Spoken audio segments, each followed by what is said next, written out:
My dreams occasionally approached the fantastical in character, though falling somewhat short of coherence.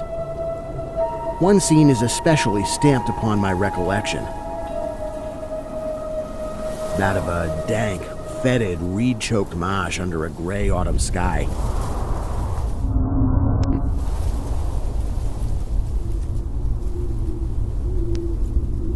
With a rugged cliff of lichen-crusted stone rising to the north.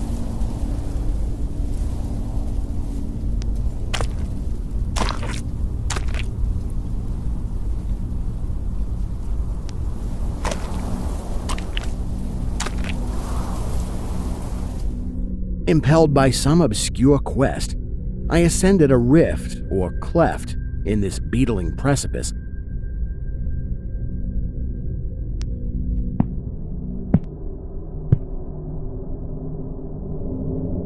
Noting as I did so the black mouths of many fearsome burrows extending from both walls into the depths of the stony plateau.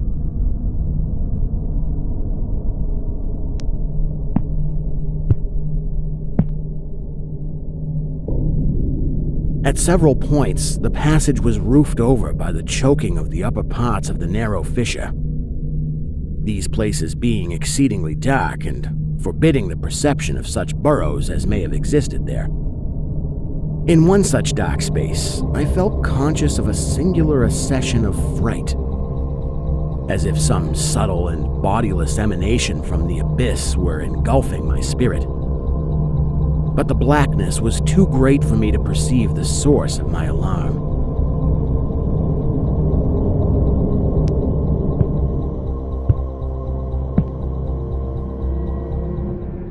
At length, I emerged upon a tableland of moss-grown rock and scanty soil, lit up by a faint moonlight which had replaced the expiring orb of day. Casting my eyes about, I beheld no living object, but was sensible of a very peculiar stirring far below me amongst the whispering rushes of the pestilential swamp I had lately quitted.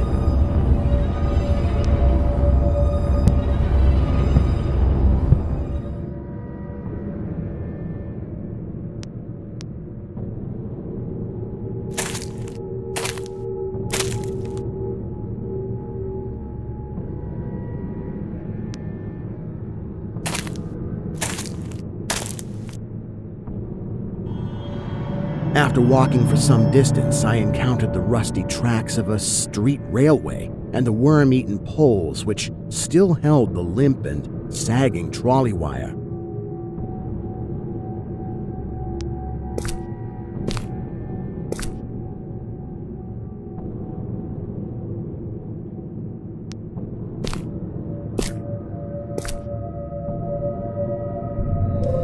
Following this line, I soon came upon a yellow vestibuled car numbered 1852 of a plain, double-trucked type common from 1900 to 1910. It was untenanted, but evidently ready to start.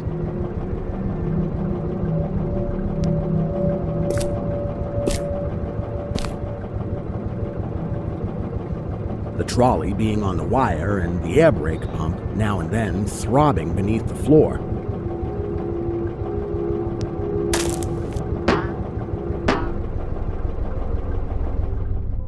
I boarded it and looked vainly about for the light switch. Noting as I did so the absence of controller handle, which implied the brief absence of the motorman. Then I sat down in one of the cross seats toward the middle, awaiting the arrival of the crew and starting of the vehicle.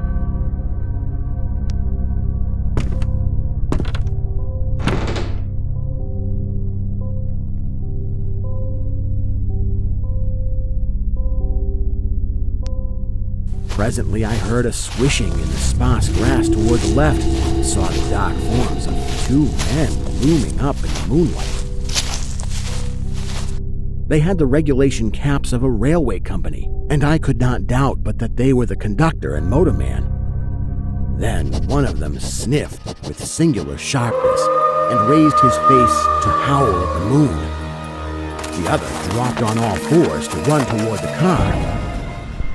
I leapt up and at once raced madly out of that car.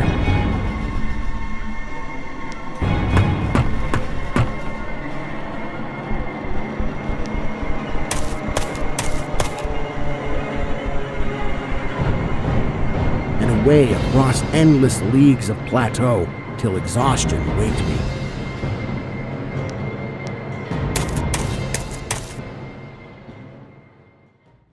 Doing this not because the conductor had dropped on all fours, but because the face of the motorman was a mere white cone, tapering to one blood-red tentacle.